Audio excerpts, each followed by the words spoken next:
40 साल की सीमा गर्भवती है। उनकी 21 साल की बेटी की कुछ ही दिनों पहले ही शादी तय हुई है, लेकिन आज ये खबर सुनते ही वह डर और शर्म से सिमट गई। डर के मारे उनकी नस नस कांप उठी। उनकी बेटी की शादी जहां तय हुई है, वह परिवार काफी पढ़ा लिखा और खानदानी है। सबसे बड़ी बात यह है कि यह उनकी बेटी की पसंद की शादी है। अगर लड़के वालों के कानों में इस शर्मनाक बात की भनक भी लग गई तो वह इसे कैसे लेंगे?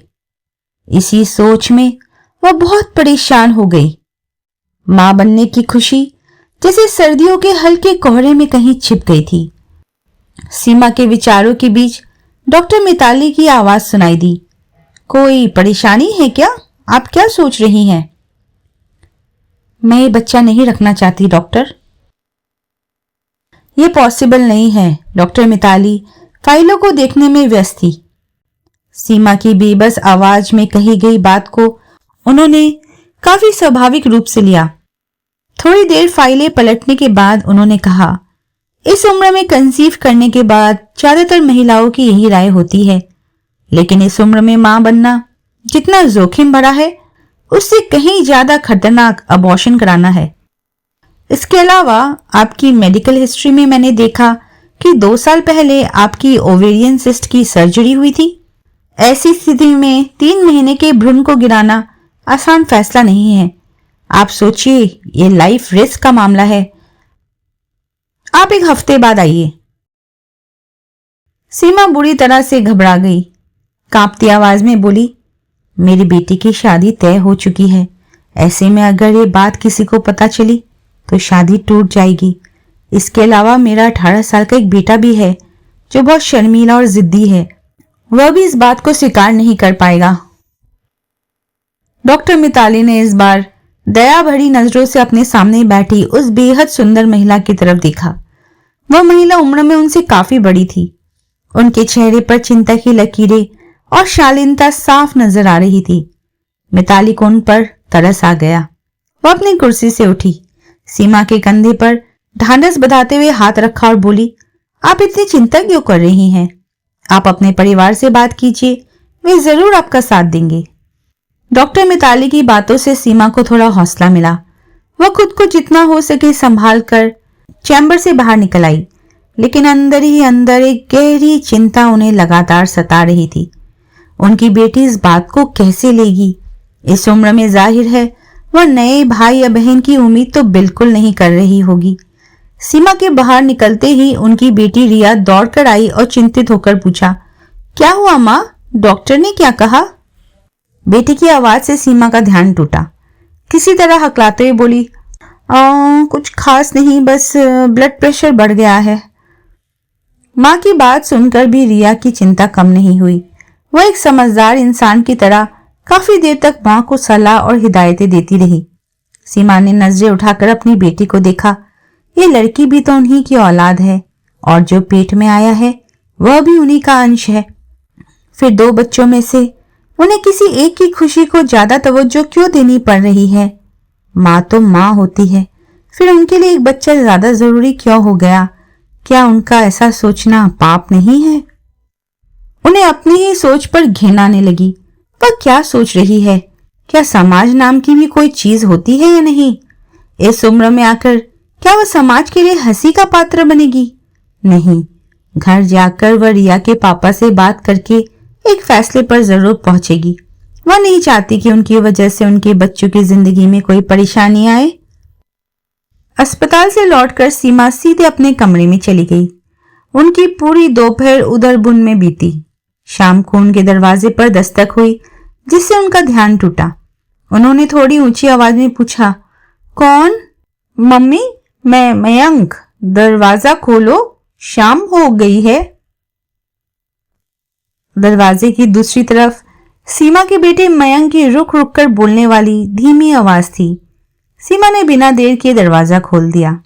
दरवाजा खुलते ही मयंक अपनी सौम्य आवाज में बोला, मम्मी, मैं कोचिंग से आते समय प्याज की पकौड़ियाँ और समोसे ले आया। आज आपकी तबीयत ठीक नहीं है, इसलिए शाम का नाश्ता बाहर से ही ले आया। चलिए मम्मी, खा लीजिए। मयंक बहुत कम बोलने वाला लड़का था, लेकिन उसके मन में अपनी माँ के लिए इतना गहरा प्यार देखकर सीमा के अंदर की माँ का दिल सवाल कर बैठा। ऐसी ही लाडली औलाद तो पेट में भी पल रही है, फिर वह उस मासूम बच्चे को कैसे नकार सकती है? किस बात की सजा उस निष्पाप बच्चे को देगी? अनजाने में ही सीमा का हाथ अपने पेट पर चला गया। उनके कानों में एक नन्ही आवाज गूंजने लगी, मम्मी, मुझे गोद में लेने से पहले ही फेंक देने की सजा क्यों दे रही हो? सीमा ने अपने कान बंद कर लिए। डर के मारे उनके रोंगटे खड़े हो गए। मयंक माँ की यह हालत देखकर चिंतित हो गया। वह घबराकर माँ को संभालते हुए बोला, क्या हुआ मम्मी, क्या हुआ? सीमा का सिर चकराने लगा और पूरा शरीर कांपते हुए उन्होंने बेटे के ऊपर ही उल्टी कर दी। माँ की इस अचानक बिगड़ी तबीयत को देखकर मयंक हक्का बक्का रह गया। उसका पूरा शरीर गंदा हो चुका था, फिर भी उसने माँ को मजबूती से संभाले रखा और अपनी बहन को आवाज दी। शोर सुनकर रिया भागती हुई आई।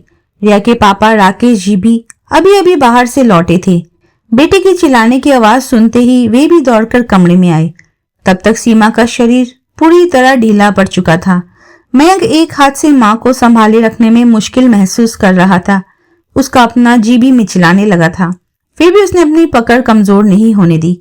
सीमा बड़बड़ाते हुए बोली, मुझे छोड़ दो मयंक, तुमसे ये सब बर्दाश्त नहीं होता बेटा, तुम्हारा जी मचलाएगा, छोड़ो। मयंक ने माँ को नहीं छोड़ा बल्कि और मजबूती से बाहों में कस लिया। राकेश जी ने आकर अपनी पत्नी को संभाला और धीरे से बिस्तर पर लेटाया। रिया बाथरूम से मग भरकर पानी ले आई और माँ के सिर पर डाला व चेहरा पोंछा। राकेश जी काफी देर तक अपनी पत्नी के हाथ पैर मलते रहे।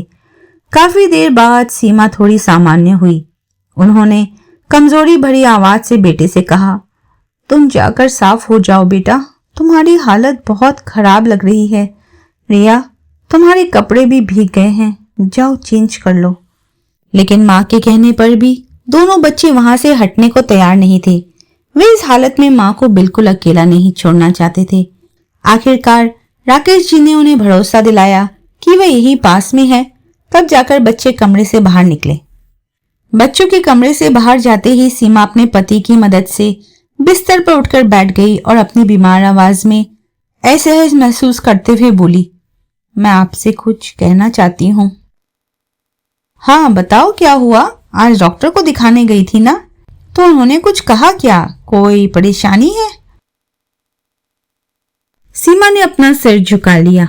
उनकी आंखों के सामने सालों पुराना वह दिन तैर गया जब उन्हें पहली बार पता चला था कि वह मां बनने वाली है। तब उनकी उम्र 18 या 19 साल रही होगी। अचानक एक दिन पता चला कि वह मां बनने वाली है और पहली बार मां बनने का वह एहसास शब्दों में बयां नहीं किया जा सकता था। यह दिलकश खबर सुनते ही उनका दिल खुशी से धड़क उठा था और आसपास का माहौल खिल उठा था। लेकिन समय के साथ मां बनने का वह एहसास कितना बदल गया। आज खुशी की जगह डर, शर्म और संकोच ने ले ली थी। वही संकोच जिसकी वजह से वो अपने पति तक ये खबर नहीं पहुंचा पा रही थी। हालांकि उनको बहुत मन कर रहा था कि वह पहली बार की तरह ही खुशी मनाए, पहली बार की तरह इस एहसास से झूम उठे जो कि एक वरदान है। लेकिन आज समाज के डर से उन्हें इसे शर्मिंदगी की बात समझनी पड़ रही थी। सीमा की बातें होठों तक आकर भी बाहर ना निकल सकी। उससे पहले ही मयंक दौड़ता हुआ आया। शांत और शर्मीले मयंक की आंखों में घबराहट साफ झलक रही थी। उसने दरवाजे पर हल्की सी दस्तक दी और जल्दबाजी में बोला, पापा, रिया दीदी के ससुराल वाले आए हैं। सबके चेहरे का रंग उड़ा हुआ है, आप जल्दी आइए। यह सुनते ही सीमा का दिल कांप उठा। नहीं, जिस बात से वह डर रही थी वह तो नहीं होनी चाहिए, क्योंकि उनके मां बनने की यह गोपनीय बात तो किसी को नहीं पता थी। वह खबर उन लोगों तक कैसे पहुंच सकती है? तो फिर जरूर कोई और बात हुई होगी। राकेश जी ने बिना देर किए बाहर की तरफ कदम बढ़ा दिया। मयंक भी मां को सहारा देते हुए उनके पीछे पीछे ड्राइंग रूम में आ गया। तब तक रिया सभी को चाय पानी पूछकर बैठा चुकी थी। सीमा ने ड्राइंग रूम में कदम रखते ही देखा कि रिया के सास ससुर, होने वाला पति अखिल, जेठ जेठानी और चाची सास मौजूद थे। सभी के चेहरे पर बेहद संजीदगी और गंभीरता छाई हुई थी। राकेश जी ने काफी आत्मीयता के साथ आगे बढ़कर कहा, अरे आप सब, वाह क्या सरप्राइज दिया है।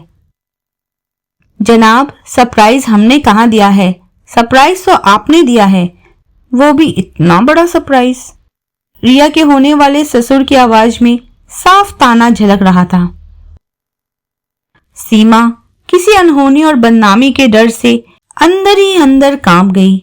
वही राकेश जी हैरान रह गए। हमने सरप्राइज दिया? कब?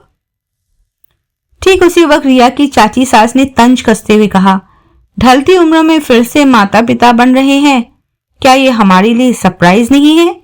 कहिए, इस 21वीं सदी में भी 19वीं सदी जैसी बेशर्मी भरी बातें आमतौर पर देखने को नहीं मिलती, इसलिए हम तो हैरान ही रह गए।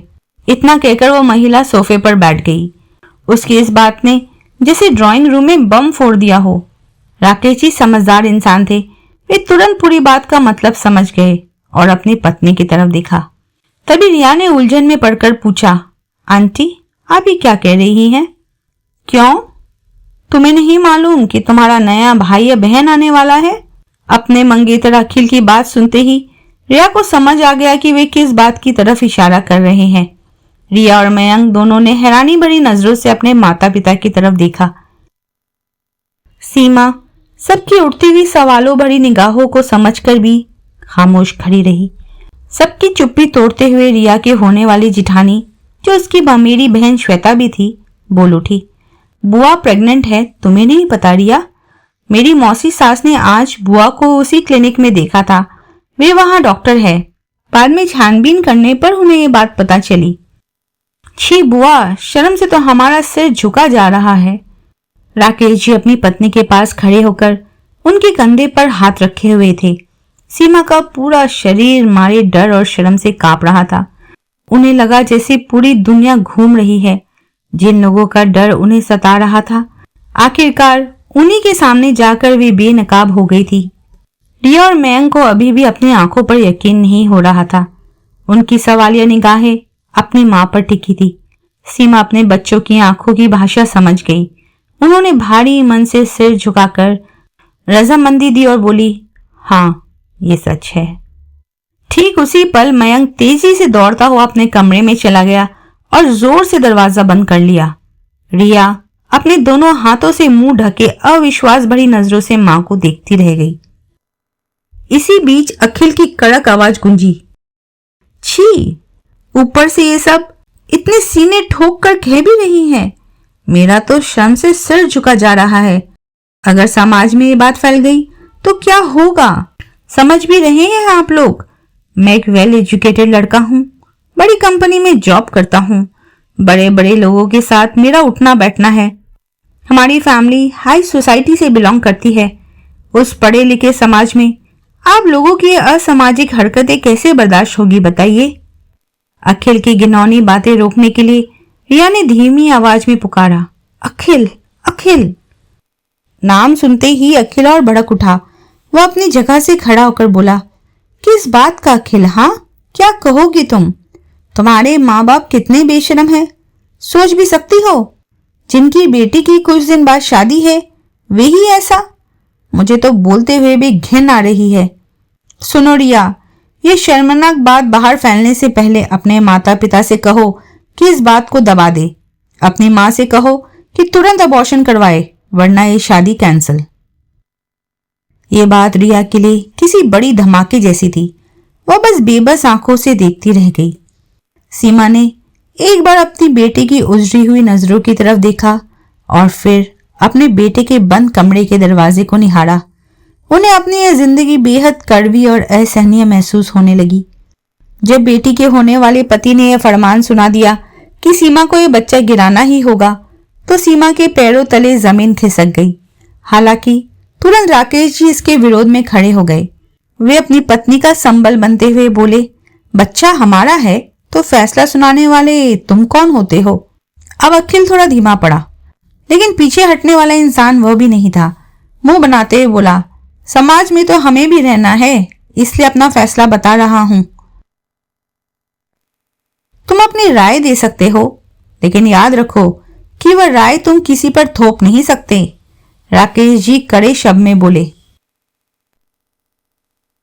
तभी श्वेता, रिया की होने वाली जिठानी, बोल उठी, फूफा जी, अखिल कुछ गलत नहीं कह रहा है। बुआ तो लोगों के हंसने जैसी बातें कर रही है।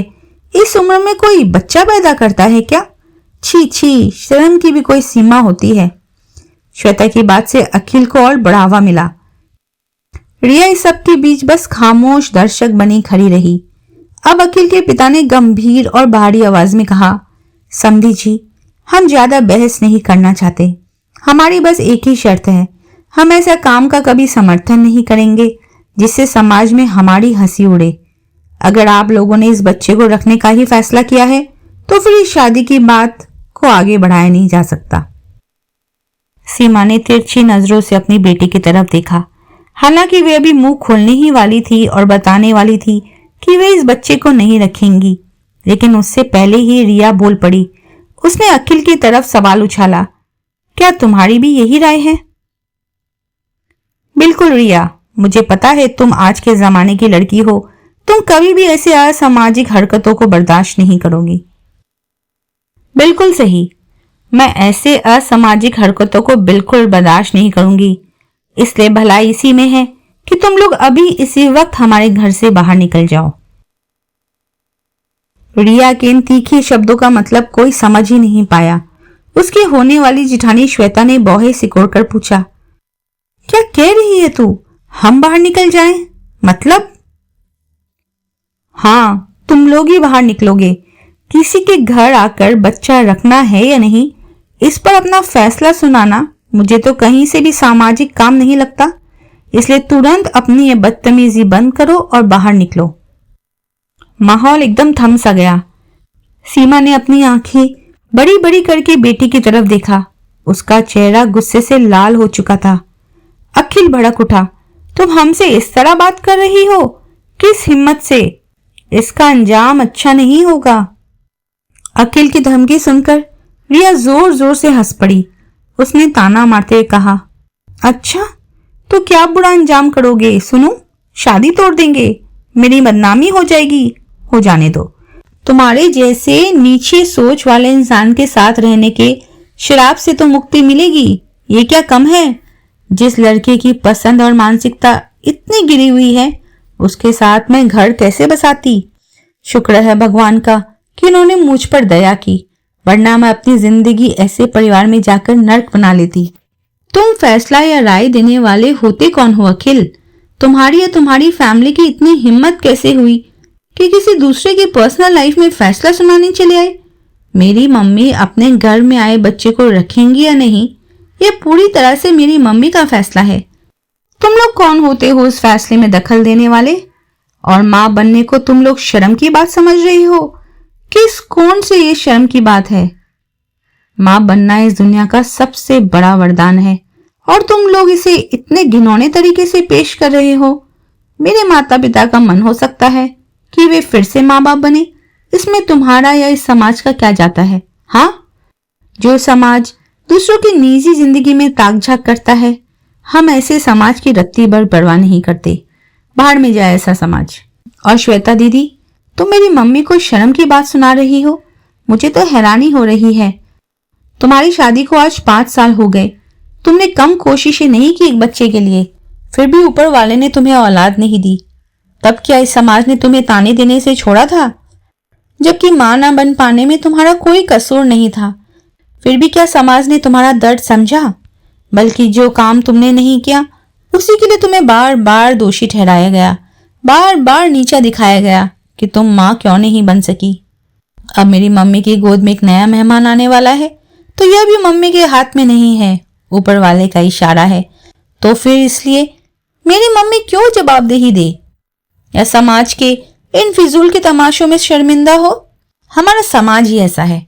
एक लड़की बालिग हो गई और उसकी शादी नहीं हो रही तो भी समाज बातें सुनाएगा।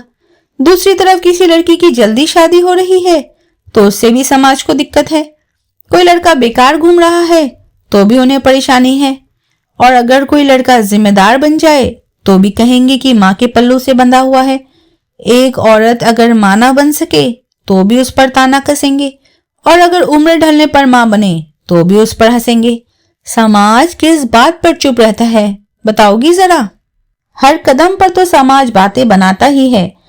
समाज आखिर कौन है? मैं, तुम, यह और हम सब मिलकर ही तो समाज बनाते हैं, है ना? आज तुम्हारी सोच बदलेगी, कल किसी और की बदलेगी, परसों पूरा समाज बदलेगा। लेकिन अगर समाज का हवाला देकर हम खुद ही दूसरों की निजी जिंदगी में दाग जा करने की ये प्रथा चलाते रहेंगे तो ये समाज कभी नहीं बदलेगा। पहले खुद को बदलना पड़ेगा, तब जाकर समाज बदलेगा। पूरे ड्राइंग रूम में सन्नाटा छा गया। सीमा और राकेश जी समेत सभी लोग हक्के बक्के होकर रिया की तरफ देखते रह गए। रिया ने धीरे से अपने गले की सोने की चेन निकाली और अपनी होने वाली सास के हाथ में थमा दी। उसके लिए सब इतना आसान नहीं था। जिसे कभी प्यार किया हो उसे एक पल में भूल जाना मुमकिन नहीं होता। अखिल अब थोड़ा घबरा गया। उसने हैरान होकर कहा, रिया, जो कर रही हो सोच समझ कर रही हो ना? रिया मुस्कुराई। आज जब सोच समझ कर ही कर रही हूं तभी तो सही फैसला ले पाई। इतने दिनों से सोचा नहीं था, इसलिए तो तुम्हारे साथ घर बसाना चाहती थी। रिया के इस व्यवहार के बाद किसी की कुछ भी बोलने की हिम्मत नहीं हुई। सब एक एक करके सिर झुकाकर बाहर निकल गए। बस पीछे रह गई रिया की होने वाली सास अंजलि जी। वे रिया का हाथ पकड़कर थोड़ी देर खड़ी रही, फिर सीमा की तरफ देखकर कांपती हुई आवाज में बोली, रिया का भला होगा बहन जी, बहुत भला होगा। उस दिन अगर आपकी बेटी जैसी कोई औलाद मेरे पास खड़ी होती तो मुझे समाज के डर से अपने छोटे से भ्रूण को मारना नहीं पड़ता। मेरे पति और बच्चों ने तब मेरे साथ जो बर्ताव किया था, मुझे लगा था कि इस उम्र में मां बनना शायद कोई पाप है। कितनी किस्मत वाली हैं आप जो आपको रिया जैसी बेटी मिली। आपकी कोख धन्य है बहन जी, धन्य है। वह महिला और नहीं रुकी, लगभग रोते हुए बाहर की तरफ भाग गई। थकी हुई आंखों से अखिल के जाने के रास्ते को देखते हुए रिया सोफे पर बैठ गई। उसके सीने में जैसे सब कुछ टूटकर चकनाचूर हो गया था। सीमा बच्चों की तरह रो पड़ी। ये क्या हो गया? आने वाले बच्चे की वजह से उनकी इस बेटी की जिंदगी में इतना बड़ा तूफान आ गया। रिया मुंह ढके बैठी थी। तभी कुछ देर बाद उसने अपने कंधे पर किसी के हाथ का एहसास किया। वह हाथ जिसका था वह धीरे से आकर उसके पास बैठ गया। रिया ने धीरे से अपना सिर उठाकर देखा तो मयंक का वह लंबा चेहरा सामने आया। रिया ने हैरान नजरों से मयंक को देखा और तीखे लहजे में पूछा, यहाँ क्या कर रहा है? तब तो बड़ी तेजी से भागकर कमरा बंद कर लिया था, अब यहाँ क्या लेने आया है? क्या तुझे भी कुछ सुनाना है? शर्मीले मयंक ने एक बार झिझकती आंखों से दूर खड़े माता पिता को देखा और फिर अपनी बहन को। उसके बाद लगभग मिमियाते हुए बोला, दीदी, तब ना मुझे बहुत शर्म आ रही थी। इतनी बड़ी उम्र में किसी का भाई या बहन नहीं होता ना, इसलिए। लेकिन मेरे अंदर ही अंदर बहुत खुशी हो रही है। मैं क्या करूं? मयंक के झिझक और उलझन से भरे चेहरे को देखकर उस तनावपूर्ण माहौल में भी सब लोग मुस्कुरा उठे। रिया ने अपने भाई को गले लगाते हुए कहा, अब हमें अपनी मम्मी की सेवा करनी होगी और चाहे भाई आए या बहन, उसके लिए ढेर सारी शॉपिंग करनी होगी। समझा मयंक? मयंक ने भी शर्मीली मुस्कान के साथ बहन को गले लगा लिया। सीमा ने अपने होठ भींचकर आंसू रोकते हुए मन ही मन कहा, काश समाज का हर इंसान रिया और मयंक जैसा बन जाए और मातृत्व हमेशा के लिए एक वरदान बना रहे। इसके बाद रिया, मयंक और उनके परिवार का ये सफर इतना आसान भी नहीं था। समाज के ताने और हंसी मजाक तो थे ही। कोई रिया से कहता, बच्चे पालने की उम्र में भाई बहन संभाल रही हो, तो कोई सीमा पर तंज कसता, क्या किस्मत है, पोते पोतियों का मुंह देखने की उम्र में बच्चा पैदा कर रही हो। लेकिन उस समाज को ठेंगा दिखाते हुए अपनी मां की ढाल बने रहे रिया और मयंक। राकेश जी भी एक वट वृक्ष की तरह अपनी पत्नी के साथ डटकर खड़े रहे। क्योंकि 30-35 की उम्र के बाद गर्भावस्था थोड़ी जोखिम भरी होती है, लेकिन परिवार का सही देखभाल और मानसिक शांति उस जोखिम को काफी हद तक कम कर देती है। सीमा के साथ भी यही हुआ। उनका गर्भावस्था का समय बहुत ही निश्चिंता और लाड प्यार के साथ बीता। इतना ही नहीं, श्वेता भी इस खुशी में शामिल हुई। समाज आंखें फाड़ फाड़ कर देखता रहा और मुंह बनाकर बातें बनाता रहा कि कितने बेशर्म लोग हैं, लेकिन उससे किसको क्या फर्क पड़ता है। समाज की अपनी आंखों में तो शर्म बची नहीं है, तो उसकी टिप्पणियों से किसी का क्या लेना देना। समाज बोलते बोलते एक दिन खुद ही चुप हो जाता है और उसके बाद जिंदगी फिर से आसान, सुंदर और सहज तरीके से चलने लगती है। आज सीमा अपने 5 साल की प्यारी बेटी टिया की तरफ एक टक देखते हुए सोचती है, अच्छा हुआ जो उस दिन मैंने समाज की परवाह नहीं की, वरना इस धरती पर ही जो स्वर्ग है क्या उसे कभी महसूस कर पाती। कितना अच्छा हुआ कि मेरे पास रिया और मयंक थे। रिया अब 27-28 साल की हो चुकी है, उसने अभी तक शादी नहीं की। रिश्तेदार अब भी कानाफूसी करते हैं और मुंह सिकोड़ कर कहते हैं, शादी कब करोगी रिया, उम्र निकल रही है। रिया जवाब में बस मुस्कुरा देती है। जिस दिन से रिया की निडर और विद्रोही आवाज का जन्म हुआ था, ठीक उसी दिन से उसके लिए समाज का मुंह बंद हो गया था। वह अब समझ चुकी है कि लोग क्या कहेंगे, ये सोचते रहेंगे तो जिंदगी में कभी आगे नहीं बढ़ पाएंगे। समाज का जो कहना है उसे समाज पर ही छोड़ देने से ही हमारी असली जिंदगी शुरू होती है। समाज बोलेगा लेकिन उसकी हर बात सुननी ही पड़े, ऐसा तो कोई नियम नहीं है ना। मातृत्व कभी शर्म की बात नहीं होती, उम्र चाहे जो भी हो, मां बनने का सुख हमेशा अनमोल होता है। किसी झूठी या बनावटी शर्म की वजह से वह खुशी कम नहीं होनी चाहिए। हमारी सोच बदले और शिक्षा के नाम पर फैली अशिक्षा का अंत हो। दोस्तों, आपको मेरी कहानी कैसी लगी? अगर अच्छी लगी तो प्लीज लाइक, कमेंट और शेयर जरूर करें। और अगर आप मेरे चैनल पर नए हैं तो सब्सक्राइब कर जुड़े रहने की आशा करूंगी। अपना ख्याल रखें। धन्यवाद।